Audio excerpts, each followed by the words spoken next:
माता की बाड़मेर में एडी मारी बाप जय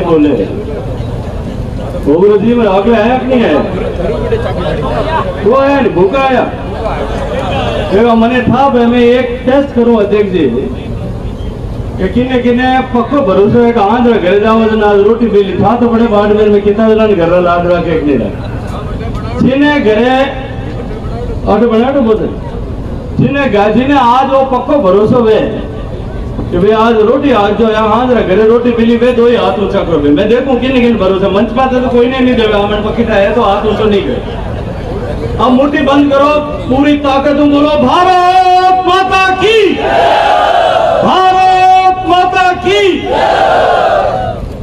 जन आक्रोश महा घेराव में आप जय बोला तंबू ने तो था पढ़ना चाहिए नहीं पढ़ना चाहिए माड़ी बा बोलो भुंडी लगाओ माड़ी जय बोलो भारतीय जनता पार्टी राजस्थान प्रदेश द्वारा प्रदेश भर में आयोजित हो रहे वर्तमान अशोक गहलोत सरकार के प्रति जो आक्रोश राजस्थान की जनता में उस आक्रोश को एक ज्वालामुखी के रूप में फाड़ करके इस गूंगी और बहरी सरकार को जगाने चेताने के लिए आयोजित हो रहे महा घेराव की श्रृंखला में बाड़मेर में आयोजित आज इस कार्यक्रम में मंच पर उपस्थित भारतीय जनता पार्टी राजस्थान प्रदेश परिवार के मुखिया भारतीय जनता पार्टी के यशस्वी प्रदेश अध्यक्ष चित्तौड़ के सांसद मेरे छोटे भाई आदरणीय श्री सीपी जोशी जी माननीय मोदी जी की सरकार में मंत्रिमंडल में मेरे साथी बाड़मेर और जैसलमेर के यशस्वी सांसद मेरे छोटे भाई श्री कैलाश चौधरी जी मंच पर उपस्थित भारतीय जनता पार्टी के प्रदेश महामंत्री आदरणीय श्री भजनलाल जी आदरणीय श्रद्धेय प्रतापपुरी जी महाराज जिला के अध्यक्ष आदरणीय श्री स्वरूप सिंह जी खारा विधायक आदरणीय श्री अमीर सिंह जी जिला संगठन प्रभारी पूर्व विधायक आदरणीय शंकर सिंह जी राजपुरोहित श्रद्धेय अमराराम जी पूर्व मंत्री आदरणीय कर्नल सोनाराम जी पूर्व सांसद आदरणीय श्री तरुण राय कागा जी पूर्व विधायक श्रद्धेय जालम सिंह जी बिश्नोई जालम सिंह जी भाटी आदरणीय पूर्व विधायक श्री के बिश्नोई जी प्रदेश मंत्री मंच पर उपस्थित भारतीय जनता पार्टी के सभी वरिष्ठ दायित्ववान कार्यकर्ता बंधुओं श्रद्धेय हरि सिंह साहब भी आज आशीर्वाद देने के लिए हम सब लोगों के बीच में आए और इस कार्यक्रम में वर्तमान सरकार के विरुद्ध अपना आक्रोश व्यक्त करने के लिए दूर दूर ढाणियों से इस तपती हुई दोपहरी में लू के थपेड़ों के और आंधी के बीच में आए हुए मेरे सभी भारतीय जनता पार्टी के कार्यकर्ता बंधुओं बहनों पत्रकार मित्रों 2014 में माननीय नरेंद्र मोदी जी के नेतृत्व में एक सरकार बनी आप सब लोगों के पुरुषार्थ से आपके परिश्रम से आप सब लोगों के भागीरथ प्रयत्न से एक इतिहास रचा गया सरकार के 9 साल पूरे होने वाले वहीं दूसरी तरफ 2013 से लेकर के 18 के बीच में राजस्थान में भारतीय जनता पार्टी की नीति सरकार ने आदरणीय वसुंधरा जी के नेतृत्व में जिस तरह से प्रगति के नए सोपान रचे थे भारतीय जनता पार्टी की सरकार ने जिस तरह से राजस्थान को एक बीमारू प्रदेश के निकाल करके देश के सबसे तेज गति से प्रगति करने वाले प्रदेशों की श्रृंखला में ला करके खड़ा किया था लेकिन दुर्भाग्य से 2018 में शायद कहीं हमसे चूक रही होगी कि हम भारतीय जनता पार्टी के कार्यकर्ता जो सरकार ने किया था वो संदेश ठीक से जनता के बीच में न ले जा पाए उसके चलते और जिस तरह के खोखले वादे झूठे सपने राजस्थान के बोरे वाले किसानों को राजस्थान के ऊर्जावान युवाओं को दिखाए गए उनके चलते राजस्थान में नई सरकार बनी एक तरफ 9 साल की भारतीय जनता पार्टी की नरेंद्र मोदी जी की सरकार है जो किया वो करके दिखाया और जो कुछ नहीं कहा था वो भी करके दिखाया लेकिन दूसरी तरफ ये 4.5 साल की वय वाली आधी उम्र की कांग्रेस पार्टी की सरकार है जो सरकार आज जिसने भ्रष्टाचार के नित नए कीर्तिमान स्थापित किए, राजस्थान में भय, भूख और अराजकता का माहौल ला करके खड़ा किया। हालात आज इस कदर बिगड़ गए। मैं आज जब जोधपुर सुबह में कैलाश जी हम लोग पहुंचे, मैं अखबार देख रहा था, अखबार में एक समाचार छपा था कि पुलिस का डीवाईएसपी सुबह 5 बजे कल बजरी माफिया की गाड़ी को रोकने के लिए उसका पीछा करता है। बराबर से एक कार उसको एस्कॉर्ट करने वाली आती है। पुलिस की गाड़ी को कांच नीचा करने का ड्राइवर को इशारा करते हैं। ड्राइवर जब कांच नीचा करता है तो बजरी माफिया डिप्टी एसपी को धमकी देता है कि गाड़ी रोक दो वरना अंजाम बहुत बुरा होगा। डिप्टी एसपी गाड़ी रोकता नहीं है। गाड़ी नहीं रोकने के कारण से बजरी का टैंक जो डंपर है वो रोक करके डिप्टी एसपी की गाड़ी को टक्कर मारता है। बड़ी मुश्किल से डीवाईएसपी की और उसके साथ के पुलिसकर्मियों की जान बच पाती। ये केवल एकमात्र घटना नहीं, जोधपुर में पिछले 7 दिन में इस तरह की 3 घटनाएं हुई है। पुलिस पर हमला हुआ है। ये राजस्थान की न रीति थी न राजस्थान की नीति थी। इस राजस्थान ने कभी ऐसा नहीं देखा था। जिस राजस्थान में कानून का राज था, यहाँ पुलिस वाला किसी के घर के बाहर भी अगर आ जाता था तो उसको लेकर के लोगों के मन में एक खौफ और दहशत होती थी। आज उस राजस्थान में इस तरह की घटनाएं होती है कि पुलिस थाने में से बंदूक की नोक पर अपराधियों को छुड़ा करके ले जाया जाता है। राजस्थान में जिस तरह से कानून व्यवस्था चरमराई, आपस की इनकी लड़ाई के चलते हुए, कुर्सी पर बैठने के संघर्ष के चलते हुए, सास बहू के झगड़े की तरह आपस में जब इनका झगड़ा चौराहे पर आ गया, आज राजस्थान के हालात ये हुए कि राजस्थान में पुलिस का इकबाल समाप्त हो गया, प्रशासन का भय समाप्त हो गया और राजस्थान जो है वो अराजक प्रदेश ऐसा बन चुका है। जिस राजस्थान की पहचान महिलाओं के सम्मान से होती थी, जिस राजस्थान का नाम लेते ही मन में मीराबाई का, पद्मिनी का, रानी का, हाडी रानी का जिसने शीशदान किया अपनी शील की रक्षा के लिए, पन्ना धाय का, गोरा धाय का, कमसा बाई का, काली बाई का, कर्मा बाई का, इन सब का स्मरण मन में आता था, चित्र उभरता था। आज उस राजस्थान का नाम लेते ही विश्व भर में राजस्थान देश की रेप कैपिटल है, जहां सबसे ज्यादा बलात्कार की घटनाएं होती है, महिलाओं के उत्पीड़न की घटनाएं होती है, वो छवि राजस्थान की उभरती है। और इतना ही नहीं, ये पाप राजस्थान की सरकार ने किया, लेकिन इससे आगे बढ़कर के भी राजस्थान के मुख्यमंत्री ने पहले तो ये कहा कि राजस्थान में इस तरह की घटनाएं जो होती हैं वो ज्यादातर घटनाएं राजस्थान में लड़कियों के परिवार वाले और उनके रिश्तेदार करते हैं। पहले रिश्तेदारों के मुंह पर कालिक पोतने का काम किया और फिर इंतहा तब हुई जब राजस्थान सरकार का सबसे वरिष्ठ मंत्री अशोक गहलोत जी का सबसे करीबी मंत्री जो अभिमान में, अहंकार में इस मुकाम पर पहुंच गया कि उसने विधानसभा के पटल पर खड़े होकर के ये कहने का दुस्साहस किया कि राजस्थान में रेप, बलात्कार इसलिए ज्यादा होते हैं कि राजस्थान मर्दों का प्रदेश है। मित्रों, ये राजस्थान बेशक मर्दों का प्रदेश था, ये राजस्थान मर्दों का प्रदेश था। तब राजस्थान के सीमा पर रहने वाले लोगों ने जिस तरह से संघर्ष किया, इस मारवाड़ के लोगों ने जिस तरह से संघर्ष किया, 2000 साल तक भारत पर होने वाले आक्रमणों को जिस तरह से अपने छाती पर झेला, अपने भुजाओं के दम पर जिस तरह से इन आक्रांताओं को धर्म परिवर्तन करने से रोका, ये राजस्थान के युवाओं और मर्दों की ताकत थी कि आज राजस्थान में हिंदुत्व और सनातन धर्म जिंदा है, वरना हिंदुस्तान में सनातन और हिंदुत्व दोनों समाप्त हो जाए। उस राजस्थान के मर्दों का अपमान करने वाला, उस राजस्थान के मर्दों को उस पवित्र सदन में अपमान करने वाला आज भी राजस्थान की सरकार में मंत्री है और अभिमान भरे हुए स्टेटमेंट देता है। ये दुर्गति राजस्थान के करने का पाप और राजस्थान की मर्दानगी और शील का अपमान करने का पाप अगर किसी ने किया है तो इस अशोक गहलोत सरकार ने। जिस तरह के हालात बने, आपसे इनकी लड़ाई के चलते हुए राजस्थान में जिस तरह से भ्रष्टाचार फैला है, पहले कोई सुनता भाई छापो पड़तो, कोई अफसर ने घरे छापो पड़ियो तो उन्हें अलमारी में पया मिलता। आजकल तो सेक्रेटरीट री अलमारी में 2.5 करोड़ रुपया निकले और होनारा बिस्कुट और निकले, 1-1 किलो होनारा बिस्कुट निकले। भाई मारे टाबरान तो कोई पार्ले जीरा बिस्कुट खाने तकलीफ है, उन्हें जान जा पड़े।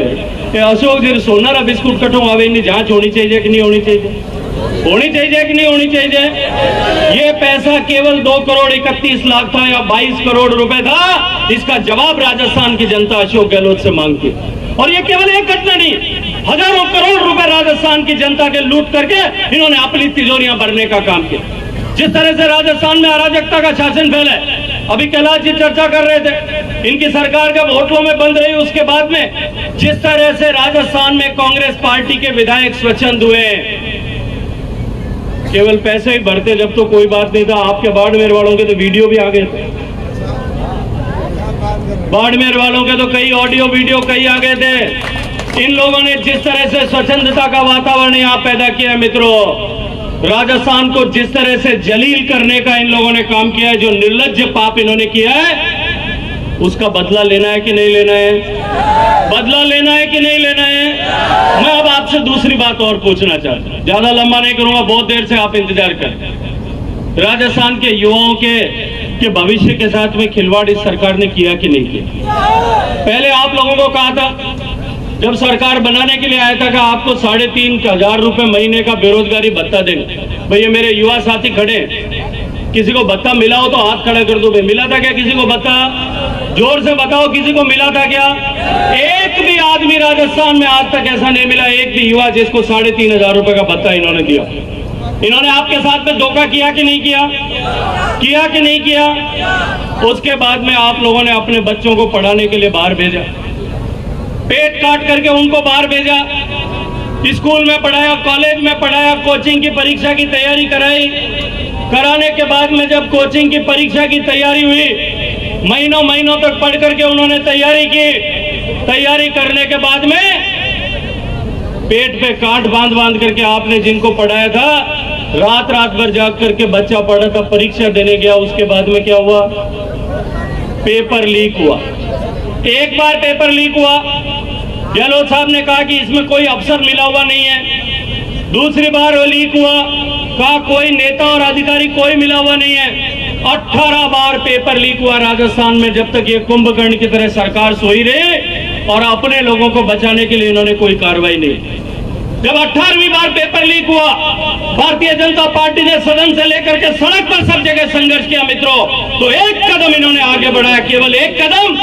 कालिक जो है वो आरपीएससी तक पहुंच गया, आरपीएससी से आगे बढ़ करके अब दूसरा कदम जिस दिन रखा जाएगा, उस दिन कई कांग्रेस पार्टी के सफेद चोला पहन करके कड़प लगा करके घूमने वालों के गिरेबान पुलिस के हाथ में होंगे। मैं आज आपसे एक बात पूछना चाहता हूं, आपके युवाओं के साथ में, आपके बच्चों के साथ में, आने वाली पीढ़ी के साथ में जिन लोगों ने ये धोखा किया है, उनको सजा मिलनी चाहिए कि नहीं मिलनी चाहिए? मिलनी चाहिए कि नहीं मिलनी चाहिए? उनको सजा दिलाने की जिम्मेदारी किसकी है? उनको सजा दिलाने की जिम्मेदारी अब भारतीय जनता पार्टी के कार्यकर्ताओं को लेनी पड़ेगी। आप लोग तैयार हो कि नहीं हो? पक्का तैयार हो कि नहीं हो? अगर तैयार हो मित्रों तो पूरी ताकत के साथ में एक बार बोलिए भारत माता की। अब एक बात और करना चाहता हूं, ये जो वर्तमान की सरकार है, अभी मैं जब आ रहा था तब एक जगह कहीं मैंने लिखा हुआ देखा कि राहत शिविर चल रहा है। मैंने कहा भाई ये राहत शिविर किसका चल रहा है? आजकल राजस्थान में बहुत बातचीत हो रही है इसकी। तो मैंने भी जब राहत शिविर देखा, उसके ऊपर 5 चीज लिखी हुई थी। पहली चीज ये लिखी हुई थी कि हम 100 यूनिट बिजली फ्री करें, और उसके लिए जो है आपको राहत शिविर में गर्मी में आकर के, गांव में गर्मी में आकर के लाइन में खड़ा होना पड़े। मैंने कहा भैया तुमने 50 यूनिट तो पहले भी फ्री देते थे कि नहीं देते थे?